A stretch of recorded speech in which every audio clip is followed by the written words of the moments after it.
ഉസ്ബെക്കിസ്ഥാനിൽ ക്രൂരമായ കൊലപാതകത്തിനുള്ള ശിക്ഷ 15 വർഷം മുതൽ 25 വർഷം വരെയാണ്. അത് ജീവപര്യന്തം വരെയാകാം. അവിടെ ജീവപര്യന്തം എന്നത് ജീവിത അവസാനം വരെ ജയിലിലാണ്. വെളുപ്പിക്കൽ ടീംസും ഹമാസ് മുന്നണിയും മാപ്രകളും ഈ മതഭ്രാന്തനെ ഇന്ത്യയിലേക്ക് കൊണ്ടുവന്ന് ഇവിടെ വിചാരണ ചെയ്യണമെന്ന ആവശ്യമാകും മുന്നോട്ട് വയ്ക്കുക എന്ന് ഉറപ്പ്. കാരണം ഇന്ത്യയിൽ അവർക്ക് എന്തും വിലയ്ക്ക് വാങ്ങാനുള്ള കഴിവുണ്ട്. ലവൻ ഇന്ത്യൻ ജയിലിൽ 1 മാസം കിടക്കട്ടെ, അതിനു മുൻപ് തന്നെ അവന്റെ മനുഷ്യാവകാശവും പറഞ്ഞ് ഒരു വിഭാഗം ഇളകും.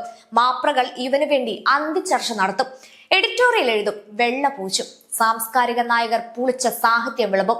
ഈ സമയം കൊണ്ട് വെളുപ്പിക്കൽ ടീംസും മാപ്രകളുടെ സഹായത്തോടെ അവനെ വെളുപ്പിച്ചെടുക്കും. അവൻ എപ്പോൾ ജാമ്യം കിട്ടി പുറത്തിറങ്ങുമെന്ന് ചോദിച്ചാൽ മതി. കേസ് പരമോന്നത കോടതി വരെ പോകും. കേസ് നീട്ടിക്കൊണ്ടുപോകാനൊക്കെ കോടികൾ വിലയുള്ള വക്കീലന്മാർ പറന്നിറങ്ങും.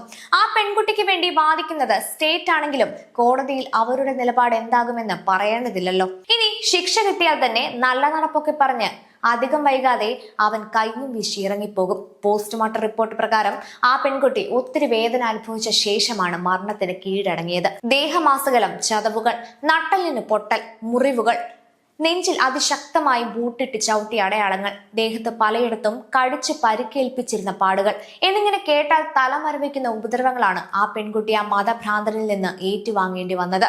ആ പെൺകുട്ടിക്ക് നീതി കിട്ടണമെങ്കിൽ അവനെ ഇന്ത്യയിലേക്ക് കൊണ്ടുവരരുത്. അവിടെ ഉസ്ബെക്കിസ്ഥാനിലെ ജയിലിൽ പുഴുത്തു ചാകാൻ വിടണം. ഇന്ത്യയിലേക്ക് പ്രതിയെ കൊണ്ടുവന്നാൽ ഒരിക്കലും ആ പെൺകുട്ടിക്കും കുടുംബത്തിനും നീതി കിട്ടില്ല എന്ന് ഉറപ്പ്. ഹിന്ദു രക്ഷാ